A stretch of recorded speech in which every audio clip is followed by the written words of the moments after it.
आगे बढ़ते हुए अगली खबर का रुख करते हैं। 100 साल की महिला फूलवती में डॉक्टरों ने कामयाबी के साथ पेसमेकर इम्प्लांट किया है। फोर्टिस एस्कॉर्ट अस्पताल दिल्ली की इलेक्ट्रोफिजियोलॉजी की डॉक्टर अपर्णा जायसवाल ने अपनी टीम के साथ सफल ऑपरेशन को अंजाम दिया है। बिस्तर से गिरने की वजह से फूलवती को अस्पताल लाया गया था, जहां जांच में पता चला कि उनके दिल का एक वायर जुड़ा हुआ नहीं है। इसके बाद फूलवती को फोर्टिस अस्पताल रेफर किया गया।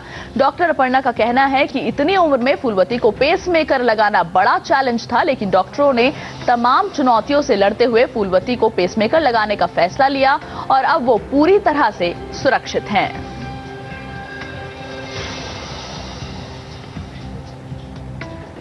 और इस पूरे ऑपरेशन को अंजाम देने वाली डॉक्टर अपर्णा जायसवाल से बात की हमारे सहयोगी मधुरेंद्र कुमार ने।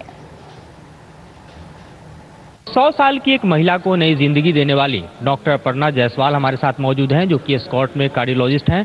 डॉक्टर अपर्णा, इस उम्र के पड़ाव पर जब किसी मरीज की उम्र 100 साल हो और वो हार्ट के ऐसे इशू से प्रभावित हो जिस वक्त ऑपरेशन करना भी बमुश्किल हो, किस तरह से पेशेंट आपके पास आया और किस तरह से आपने उसकी जान बचाई?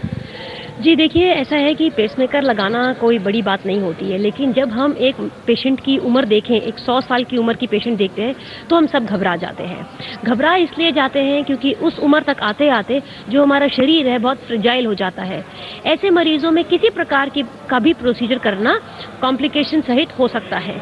ये महिला जो है, ये 100 साल पिछले साल कंप्लीट कर चुकी थी। ये अपने घर पर थी और घर पर एक खचाखच बेहोश होती जा रही थी। इतनी बार हुई, उनको मुंह पे अपने चोटें भी आ गई थी।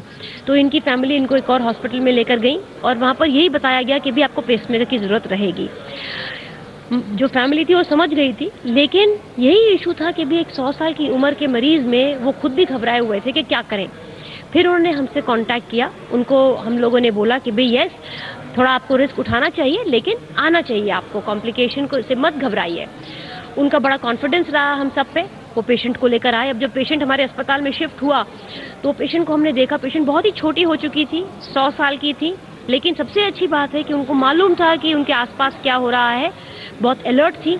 तो मुझे ऐसा लगा कि इनको नहीं छोड़ना चाहिए और इनमें हमें प्रोसीजर करना चाहिए। एक सवाल उभर कर इसमें आता है कि उम्र के इस पड़ाव पर, यानी 100 साल से ज्यादा उम्र, यानी 100 साल पूरा कर चुकी एक बुजुर्ग महिला का शरीर, जाहिर सी बात है कि जीर्ण शीर्ण अवस्था में होता है।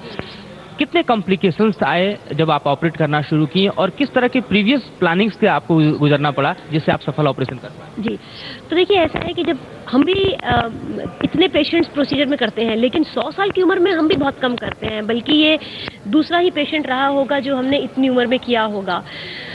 तो जब ऐसा पेशेंट हम लेते हैं प्रोसीजर के लिए, हम बहुत सावधानी बरतते हैं। सावधानी शुरू हो जाती है पेशेंट को अंदर लेने से पहले, और हम अपने माइंड में बार बार दोहराते हैं कि क्या कॉम्प्लिकेशंस आ सकते हैं और क्या नहीं आने चाहिए, किसी भी हाल में नहीं आने चाहिए। ये देखा गया है कि मेडिकल की किताबों में कि कॉम्प्लिकेशंस होते हैं, सबसे अच्छे अस्पताल में होते हैं, सबसे अच्छे डॉक्टर से होते हैं, लेकिन हम फिर भी अपने आप को बार बार सीख देते हैं कि नहीं, इस पेशेंट में हो ही नहीं सकता। उसके लिए मोस्ट इम्पॉर्टेंट है ऑपरेशन से पहले तैयारी, ऑपरेशन के दौरान तैयारी और ऑपरेशन टाइम कम से कम रखा जाए।